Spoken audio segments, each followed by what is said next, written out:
just Margie get them on the phone?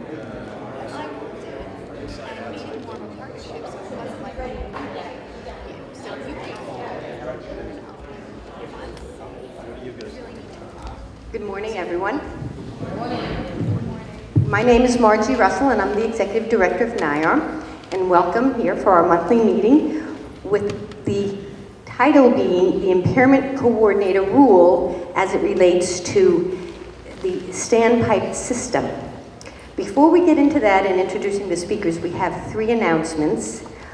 One of them will be from the Department of Sanitation. One of them will be from the Mayor's Office of Long-Term Planning. And our first announcement will be from Mark Stevens. And Mark Stevens is the resident manager of the Dakota. Oh, the White House. Oh, you were at the Dakota for many years. Okay, now the White House.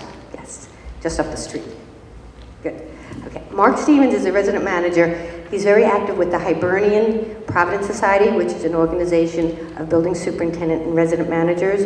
And there's a resident manager named Patrick Dunn that they're running a fundraiser for. So we just want to let you know, as you start hearing about all the publicity that comes out for it, what it's about. And then I also want him to talk for a minute about what the Hibernian Providence Society does for the industry with reference to its educational interaction between the management companies and the superintendents. So, Mark. Thank you, Mark. Good morning. Like Margie says, my name is Mark Stevens. I sit on the board of the Hibernian Providence Society. We're a building manager organization, and we just try to educate building managers and have meetings monthly to keep them informed. We have an employee service within our organization. But here, today I'm here because we're doing a benefit for one of our board members, and the gentleman has been in the business for a very long time. His name is Patrick Dunn. It's a benefit fundraiser. It's going to be at Rosie O'Grady's. It will be on the 19th of November from 4 p.m. to 9 p.m. That's the 19th of November from 4 p.m. to 9 p.m. We ask anybody that would like to come. You could stop in, have a little bit of food, have a drink. Pat's been in the business for a very long time. He's helped a lot of people. He had his leg amputated from cancer when he was about 9 years old. So when he came to New York, he got together with Ronald McDonald House and started volunteering. He was not married, so basically Ronald McDonald House was his life. He is now had 2 strokes. He's been brought back to Ireland, and we're basically trying to raise money to help his family pay his medical expenses. That's about all I can say. Pat also helped me personally start our golf outing. 100% of the net proceeds from the Hibernian Providence Golf outing go to Ronald McDonald House, New York, every year. We take nothing from it, and that's all because of Pat Dunn. So if anybody would like to stop by, we would love to have you. Thank you. Thank you, Mark. And so the reason we're doing this, I hate to use the word destitute, but for someone who has spent the majority of his career servicing the buildings here in New York City and volunteering with many great causes, specifically Ronald McDonald House, giving everything, and now he has nothing. And so it's very troubling to me that someone can work the majority of their career in this industry and we have to run a fundraiser for them. You know, happy to do it, unhappy to do it, but you know, we shouldn't have to be doing this, and we need to find a way to not have people slip through the financial cracks, because there's a lot of money being made in this industry, and that's a wonderful thing. But here we are having a fundraiser for someone who gave everything he's got. So, okay. So we have 2 ladies here representing the city. First speaker is from the Department of Sanitation, and you're going to hear what they're doing of right now, and then you're going to hear from the Mayor's Office of Long-Term Planning. So, Jessica? My name is Jessica Schreiber. I'm from the Recycling Bureau of the Department of Sanitation. I just wanted to quickly introduce 3 of our residential programs. The first is our apartment building recycling initiative, which has been around for a while, but it's basically a recycling makeover for your building to get tailored advice, particularly with the expanded plastics, new decals, helping your building recycle in the most efficient way possible. It's very tailored one-on-one advice for residents, supers, and property managers. It's free to enroll. We come to your building and we help you out in any way that you need to make sure your recycling follows all the codes and standards. The next two programs are voluntary but very exciting. The first is Refashion NYC, which is for clothing recycling. We give you a free donation bin for your laundry room or basement, and residents can donate shoes, clothing, towels, linens, and then you just call us and we pick it up within 5 business days. So it's a really efficient way for people to make donations. There's even tax receipts on the bin for residents.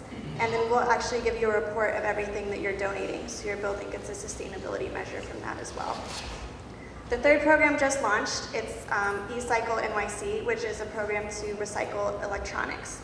So depending on the size of your building, we'll either come and take electronics from a room that you've collected, or we'll give you a bin that you can fill and call us when it's full. We take any old electronics except for appliances, so no like blenders and things, but computers, cell phones, TVs, DVDs, VCRs. We'll take all of that and recycle it for you. This is really important because starting in 2015, you can no longer set those items out on the curb.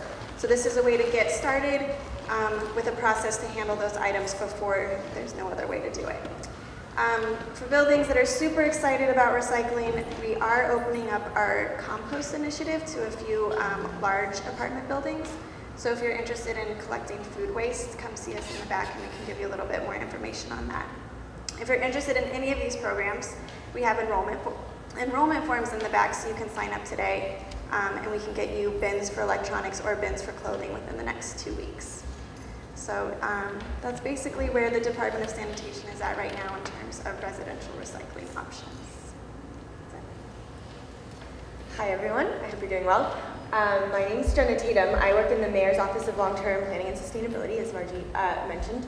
And we're charged with implementing Plan YC, which is New York City's long-term comprehensive sustainability plan. So we're building on Department of Sanitation's work here. And actually, the recycling work that they're doing is sort of housed within Plan YC. So it touches a number of different subject areas around environmental sustainability. But what I work on in particular is greenhouse gas reduction strategy. So Plan YC lays out a goal to reduce citywide greenhouse gas emissions 30% by the year 2030. It's a very ambitious goal, so we need your help to get there.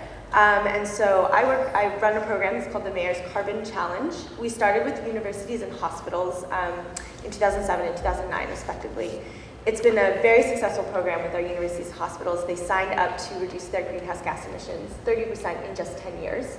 It's actually matching city government's own goal to reduce our own municipal emissions 30% in 10 years as well. So we are expanding the program now because it's been a very successful model. And we launched a challenge to commercial offices, so for large commercial tenants of office space in New York City, also reducing their emissions 30% in 10 years. Now we're turning our attention to multifamily buildings, which is why I'm here.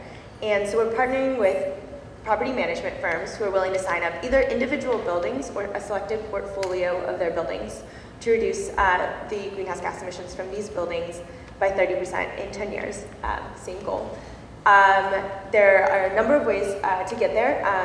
Switching from number 6 oil to natural gas is a prime way. It'll get you about a 20% reduction in emissions right off the bat. So if you have buildings that have to do their oil conversions, that's a great place to start. There's also lots of opportunities through energy efficiency, through replacing your lighting and upgrading the HVAC equipment inside the building, making sure the building envelope is insulated and air sealed, and improving the comfort of the building residents as well.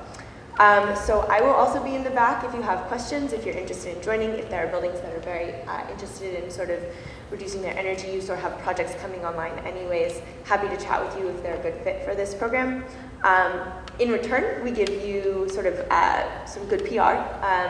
We have a website up. We'd love to highlight case studies of great projects that you've worked on, and list all of our property management firms that are participating. We also have a group of technical advisors who offer free advice and sort of assistance to help you get started, pinpoint different products and things like that that are out there that are good for this effort. And just coming together with a group of your peers to sort of talk about the different challenges and issues you're facing along the way and to overcome those barriers and accelerate that curve towards greater energy efficiency here in New York. So it's a fun program. We want it to be fun, and I think hopefully you will agree and come talk to me if you have any questions. I'll be in the back. And I have flyers too if you want to distribute them to others. Thank you, Jenna. So that's Jenna and Jessica. Now, what's so important, they're not here just to deliver a message. If you have your business card, please give them your business card, get their name and phone number, because if you have any issue with the Department of Sanitation, even though Jessica is about recycling, any issue you have with Department of Sanitation, you might want to call her and say, who should I call? So, you know, and then when she has your card, when she comes back from these meetings, your card, you become a personality to her and an entity to her. And so the same thing with Jenna. So I suggest that they're not just here for you to hear a message, but for you to get a name and a phone number that you can call that can then give you a deeper person within the city, as well as your card on their desk. As they come through cards, you are always a person to them. So when they get your call, you're already going to be very close.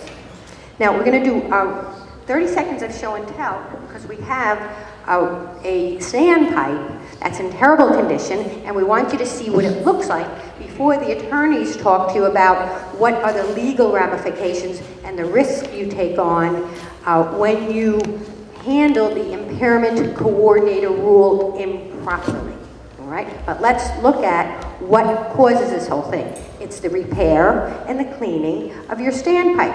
And so our standpipe expert here is Wenig, Vice President of Citywide Fire Sprinkler. Vinny, you want to just stand up and let's just, our sample. This here is a 10-year-old pipe, okay? Actually, it came out of a sprinkler system, but it's the same as a standpipe, okay? Believe it or not, water in the pipe causes damage. Now, this is a Schedule 40 pipe, what we used to use years ago. So it's nice and thick, so nothing to worry about. Today, with the new code, they allow Schedule 10, which is very thin. So if you have a brand new building with a Schedule 10 pipe, it's something to worry about, because a lot of these pipes are hidden in the sheetrock, in the ceilings, and through the wall. If you don't do maintenance to the pipe, soon, maybe 10 years down the line, you'll find yourself having a leak here and a leak there and breaking sheetrock. It'll be a nightmare, okay? And I have some materials, some handouts of the maintenance that we do. What we do is, when we do the monthly inspection, we take a sample of the water in it and we check the pH, okay? And then what we do is we inject the chemical. The chemical forms sort of a coating around the pipe, okay? And it doesn't allow some of the stuff to stick. A lot of it is calcium. So the reason this is such an important topic is some time ago New York City had said, well, we're going to go with the national fire standards, but they didn't make us do all of it all at once. So certain portions of the of the national fire standards have been getting rolled in every so often. And so not so long ago, the Impairment Coordinator Rule came into being, and nobody seems to know about it. Now, we all know about fire safety directors. We don't necessarily know everything they're supposed to do, but we know about it. We know we want our superintendents to get the fire safety director's certification. But it does not address when a standpipe is taken out of service.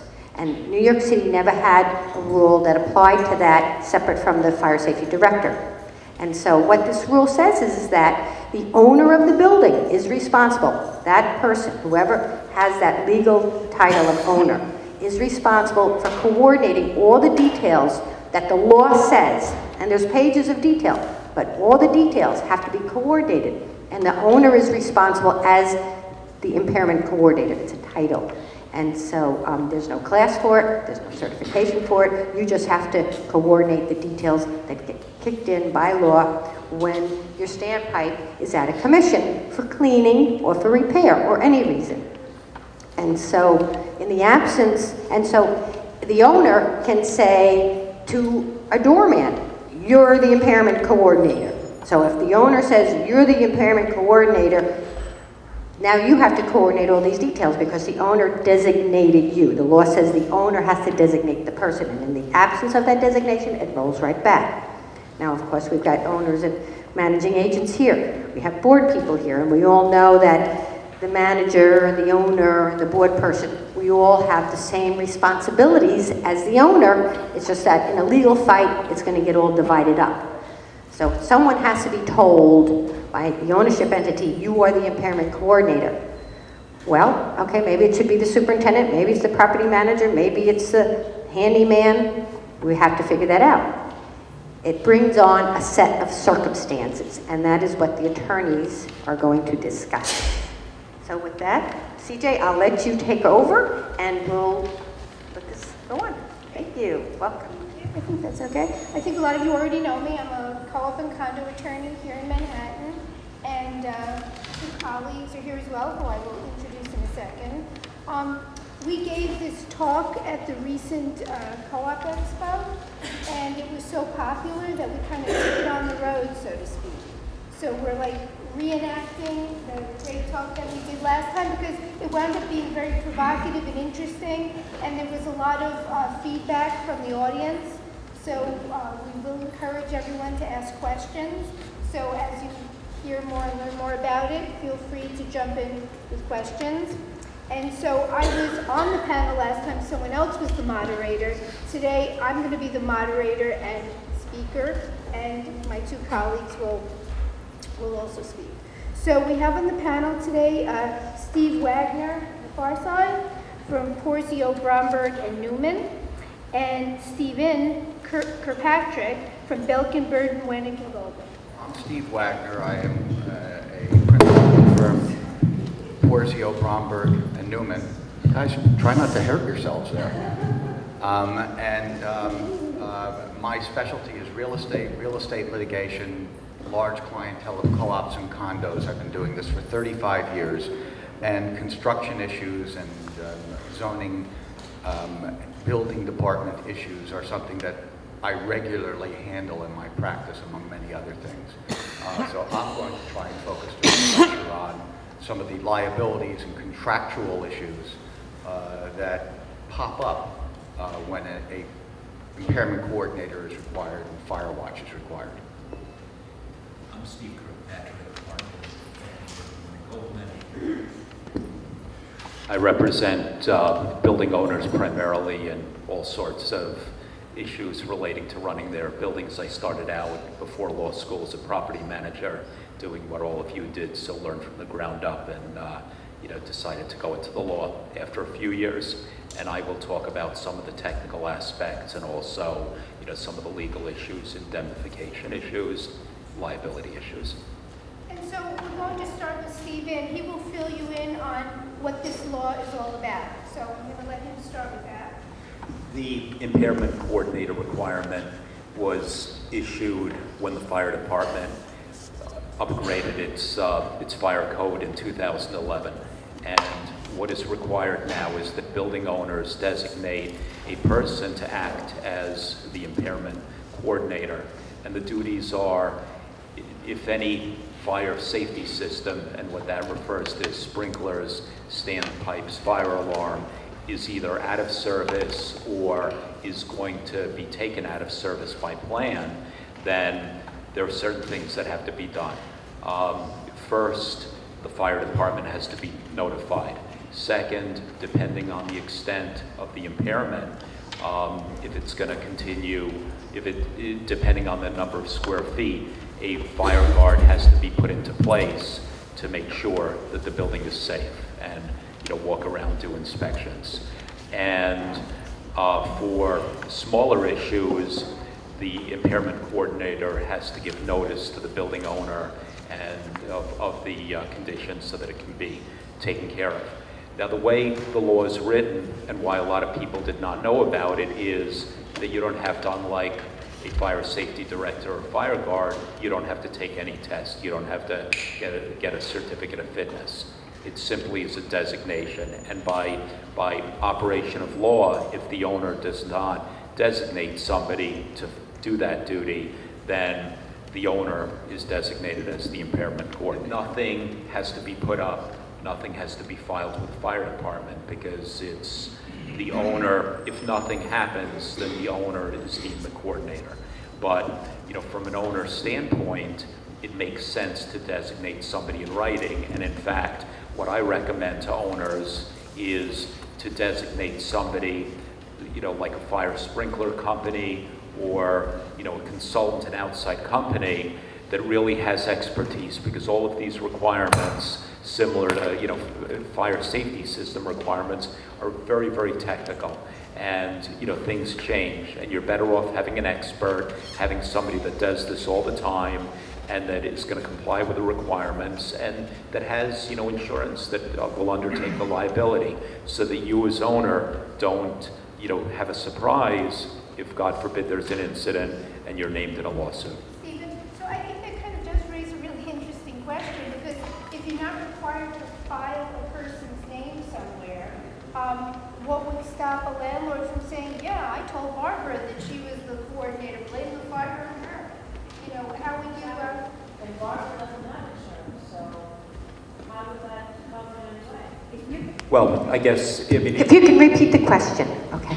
I was saying that it raises an interesting point, because if you do not have to put the person's name on record in some way, what would stop a landlord from saying, I told Barbara, just to pick a name, that she was responsible to be the impairment coordinator, and kind of put the blame on someone else? And then the additional comment is, yeah, how do we know that we're designated? How does anyone else know we're designated? That's what you want to know. Excuse me, there's an interesting point that arises where vicarious liability comes into play. If the owner designates a superintendent to be the impairment coordinator, the superintendent drops the ball. Yeah, the comment was, you know, what if the building appoints the superintendent and the superintendent drops the ball? And, you know, I will certainly address this later on, but I can just tell you that as a lawyer, I don't figure out who not to sue. I sue everybody and let them sort it out. So you're right. Well, maybe the judge will sort it out, but basically you're right. Everyone will wind up getting sued, and as far as I know, Stephen, there is no formal filing or designation. One other comment I had is that we're talking about the liability of the owner. In fact, under the code, the owner is very, very broadly defined. I think some of you know, if you've ever received a violation, you know, they may have the managing agent, and that's good enough. Well, the owner is defined as anyone who has control over the common areas.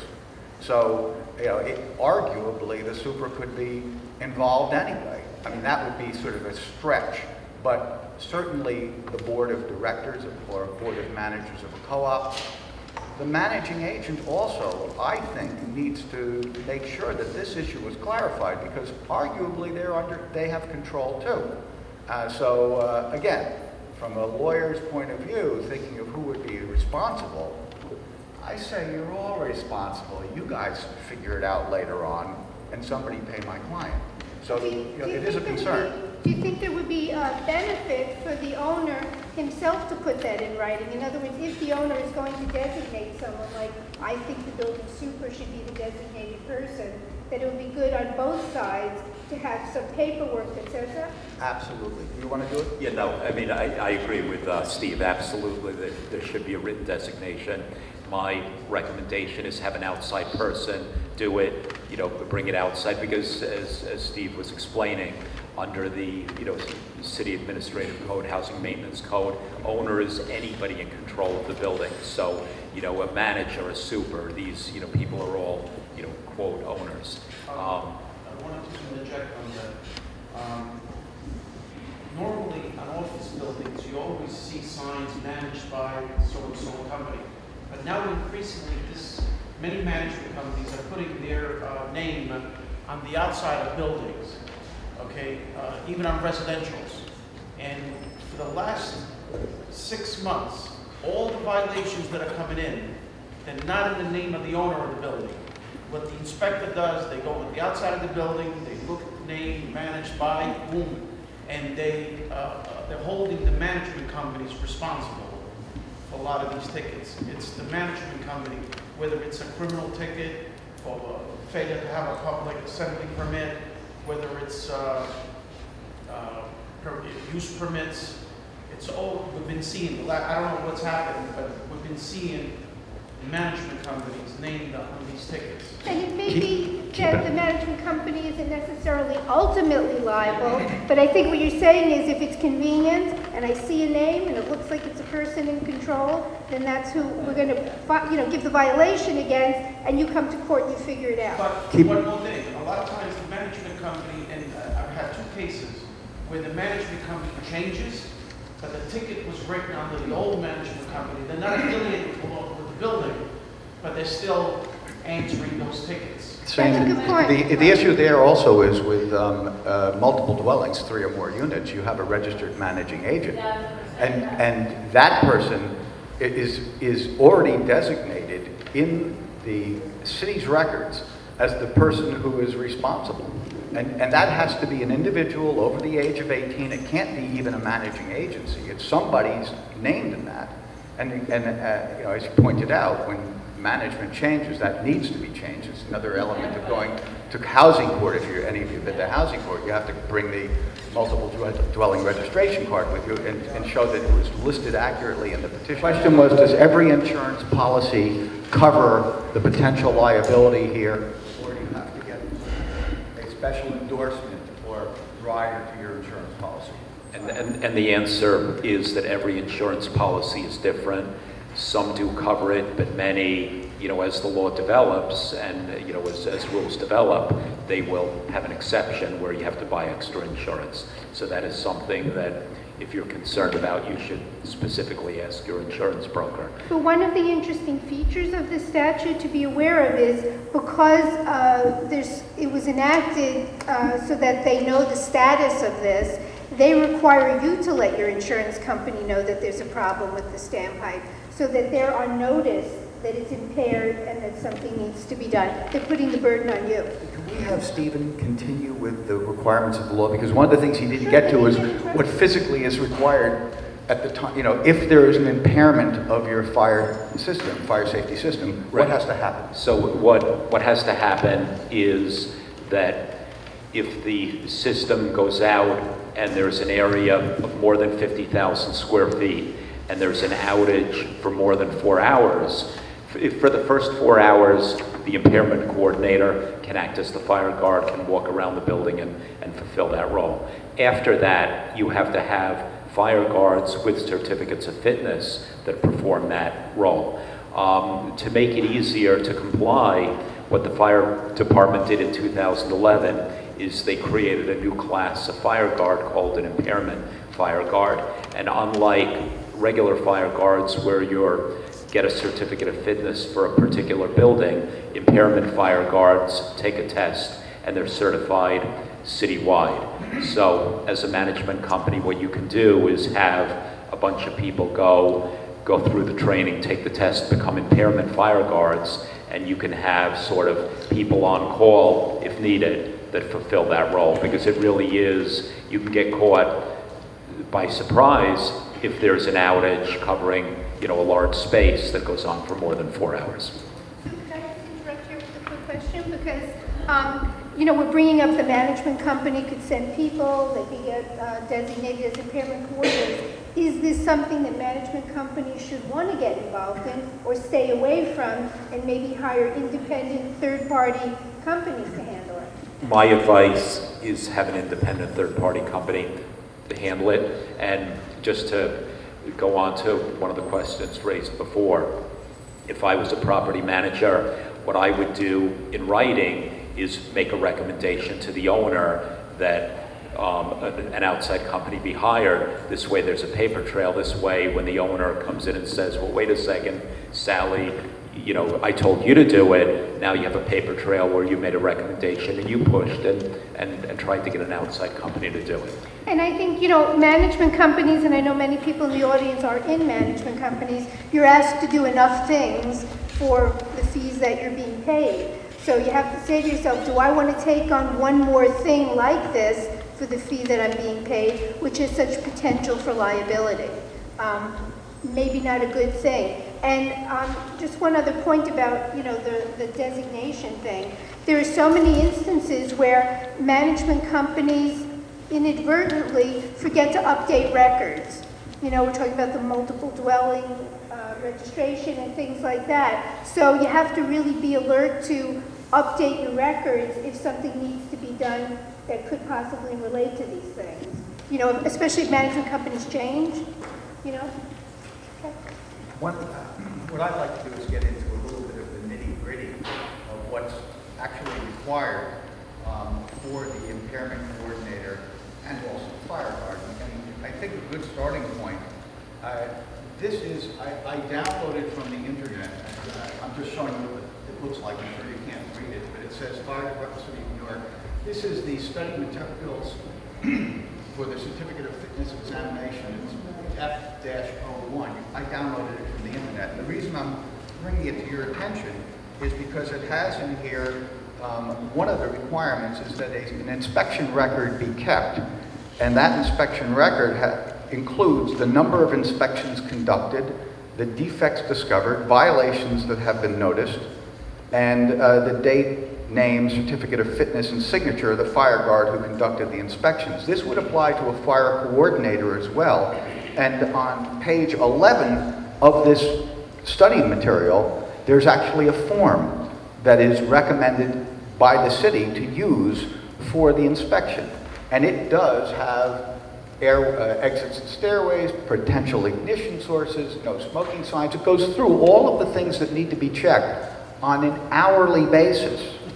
All right, so when the impairment of the fire safety system occurs, and now you have to have somebody responsible during at least that up to 4 hours before you have a fire guard on, take a look at this document. You can get it right off the internet. That's where I got it. And it creates a number of obligations. Now, the word obligation is very important because liability in these instances is generally negligence liability. And the way we learn in the first year of law school about negligence is there's a duty, breach, proximate cause, and damages. Some of you are mouthing it along with me. And the duty is the obligation. Now, this new law creates an obligation in statute, by statute, which can serve as the basis of liability, and you also now have a form which has to be completed and signed.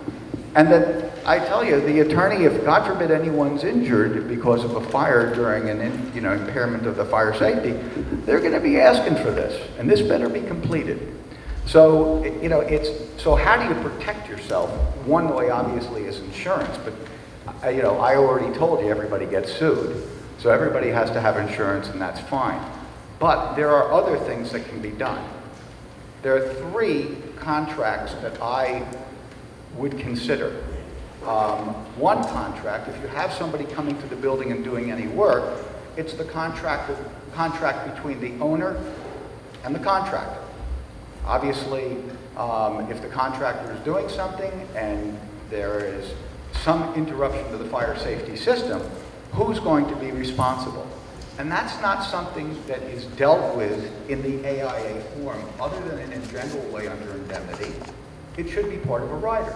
Many of you, if you are managers for co-ops or condos, or resident managers for co-ops and condos, you are aware that there are other rider provisions. For example, you want to make sure that dust and noise, etc., during certain hours, it doesn't disturb the residents of the building. If you don't put this stuff in the rider, all of our heads, the lawyer and the management people, will have their head handed to them. But this is something else that you should put in this contract, and who's responsible, because as sure as we're all sitting here, that if something goes wrong and the fire safety system goes down, the contractor isn't going to say, oh, I'll take care of it, no charge. It's going to be an upcharge, and you're already going to be involved. So, number one, the contract between the owner and the contractor.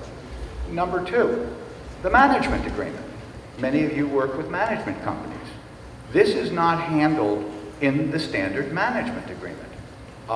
There's some general language of indemnity, and basically the owner indemnifies the management company, but really there should be something. And where I suggest that a clause be added, either specifically saying that we are not designated as the fire impairment coordinator, or taking on that responsibility, would be in the section of the typical section of the management agreement relating to where the managing agent agrees to coordinate, I don't want to say inspect or supervise, but coordinate major capital projects. So usually the management agreement has a clause in there that says if you want us to act as the owner's rep or as the project coordinator or whatever over a major capital project, you have to pay us an additional fee. I would change that just from a paragraph number 12. I would make that 12A, and 12B I would make also that we are not designated. Or if you would like to designate us as the impairment coordinator, then we can do that for a fee, because there is liability attached to it. The third contract that I would like my clients to have some comfort with is the alteration agreement. Now you have a tenant shareholder or a unit owner who is going to alter whatever in their apartment, and they're going to be working with electrical, and they're going to be working with plumbing, and they're going to be working with mechanical, whatever else they're going to be working with. Again, there's only general language in the standard form, and the standard form in the case of alteration agreements varies a lot more from building to building, but they have basic things, and among the basic things, this fire coordinator or an indemnity, not just for any loss, liability, or damages, which is the standard language on indemnity, but for this in particular, loss, liability, or damages, including but not limited to this, and whatever else you may have in there. I mean, that's something Stephen's going to talk about, yes. But my point on it is that it should be covered in that alteration agreement, because the liability here is enormous. The liability here is forgetting about God forbid somebody get hurt, and you have all the insurance for it. But if the fire safety system goes down, and after the first 4 hours, the impairment coordinator no longer can serve as the fire guard, you have to keep a fire guard available on site 24/7.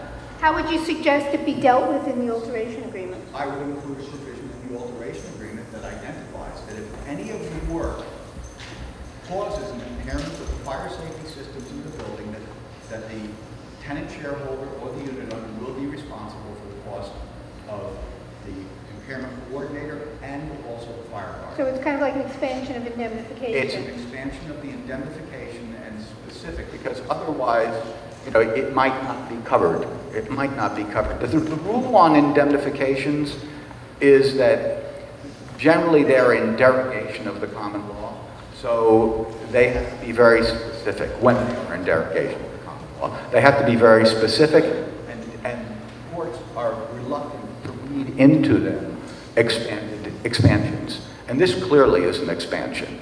So, I would think that you would want to take a look at each, or have maybe the attorney for the building or whoever would be responsible take a look at those 3 documents as potentially issues where liability could be shifted or covered or indemnified, or that the designation could be made clear, so that this whole idea of you're all responsible until you prove you're not, you'll have a piece of paper saying they're the designated person in response to your question. And you may even want to go one step further, which is to impose either on the unit owner and or their contractors, where if there's an impairment caused by their work, that they actually have to cause fire guards and, you know, cause compliance, because otherwise, if you have indemnification, if I was representing the unit owner, I would say, well, you know, I have to indemnify you, but you're the ones that are obligated to provide the fire guards.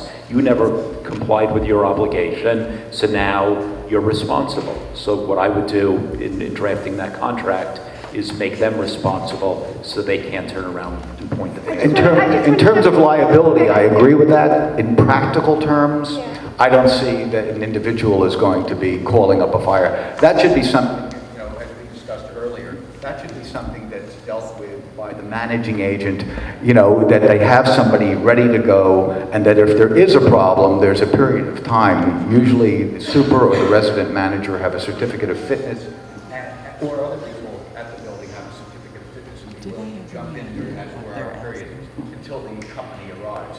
In terms of liability, I love it though. It's a good lawyer idea. No, I think it's great. I agree with Steve that an owner, a unit owner, is not going to give it, but you might be able to get it in the contract with a contractor, and you might have it in your form documents to say where if you're going to approve an alteration, this is a rider that should be part of your agreement with your contractor, and that may be a way of getting it as a practical matter. I just want to add my thought to that, because the way I would feel about that, though, is you might want to pass on financial responsibility for the issue, but I don't want some GC being responsible for providing fire guards or anything like that when, you know, there's enough problems that may be caused by a contractor. But certainly I think to make them responsible for if there are financial repercussions from it, because the managing agent has to go and have people come and be fire guards or whatever, that the shareholder will be responsible for it, like they are with many other things